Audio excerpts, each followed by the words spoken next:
Ja, þetta var nokkuð mikið aksjón í þessum bikarleikina í kvöld. Já, heldur betur. Ég held að, eins og ég sagði viðtalið áðan, ég held að Fram í fyrsta leik bara mjög trikki andstæðingur að mæta.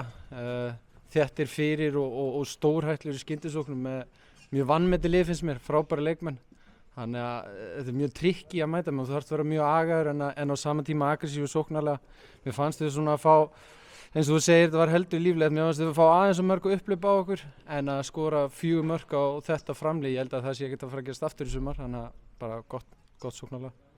Gott að koma inn í hálfleikinn að hafa náð að snúa svo við eftir að lent undir. Já, klálega. Smá sofandaháttur í markinu en við tókum öll völd fannst mér beint eftir markið, þannig mjög sáttur með það og svöruðum því vel. Það var mikið talað svona breyttinu og baráttuna og samkeppnina innan liðsins, finnur ekki fyrir bara miklu hungri innan hópsins? Jú, klálega.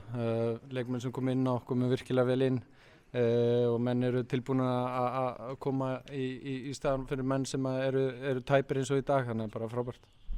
Gott fyrir Elías að náðu marki? Já, það var svona sem er við sín í gott tæpur og hann kemur inn og skorar og stangarskot og er líflegur, þannig að hann er bara hrikalega jákvætt. En Nico Tæpur fyrir fyrsta leik, hann er stórleika á móti Breiðabliki? Nei, ég ger ekki ráð fyrir því. Þetta var svona smá varúðarráðstöfun og fekk aðeins í náran á æfingu fyrradag. Þannig að þetta var svona meira varúðarráðstöfun en maður veit aldrei auðvitað en þetta er ekki stór meiðsl.